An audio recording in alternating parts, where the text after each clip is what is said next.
Anne. Bonjour Luce-Anne. Bonjour Jean-Philippe. Alors c'est un plaisir de te retrouver et là tu vas nous parler d'un cas pratique. On va se faire une petite série de vidéos sur des cas pratiques. Quel est ce premier cas pratique dont tu veux nous parler? Alors le premier cas pratique, qui a été mon premier cas d'ailleurs, hein, c'est un de mes anciens élèves qui était fortement perturbateur en classe, mais que j'aimais beaucoup. Donc Et on met dans le contexte, tu es institutrice.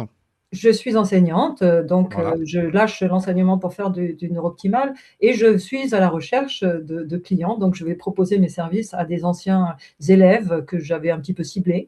Et donc ce jeune est arrivé, il était en sixième, il commençait à aller en sixième et il était sous Ritaline à l'époque, puisqu'il était déclaré TDAH. Voilà. Donc Et la Ritaline, c'est le traitement psychiatrique, c'est quoi, médical, on peut dire? oui, c'est un traitement médical qu'on Médical. donne aux enfants qui ont des problèmes d'attention aujourd'hui. Il y a Voilà. beaucoup Pour d'enfants réguler qui sont l'attention et on peut dire voilà. que c'est une drogue en fait.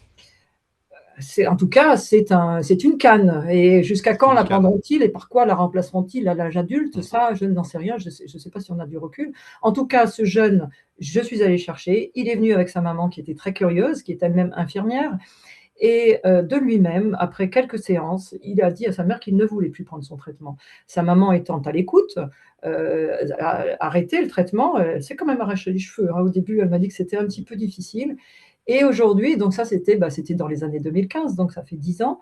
Et j'ai eu la surprise de voir ce jeune revenir chez moi. Là, il prépare son concours de gendarme pour refaire des séances. Et il me dit, maîtresse, tu m'as sauvée parce que grâce à toi, j'ai pu me libérer de ce médicament. J'ai dit, tu dis aussi merci à ta mère qui t'a supporté hein, pendant ce moment-là. On précise bien que tout arrêt de traitement médical doit se faire avec l'accord du psychiatre ou du médecin. Évidemment, Hein. évidemment, sa maman était infirmière, il était suivi par Voilà, un d'accord. Que neuropédopsychiatre. les gens qui nous écoutent, voilà. Oui, bien sûr. Ah oui, non, non, jamais je me permettrais de dire à quelqu'un de lâcher son traitement. Mm. Là, ça venait de lui. Il était accompagné par sa mère, qui elle-même était accompagnée par un médecin. Donc, ils ont fait ça de coercition.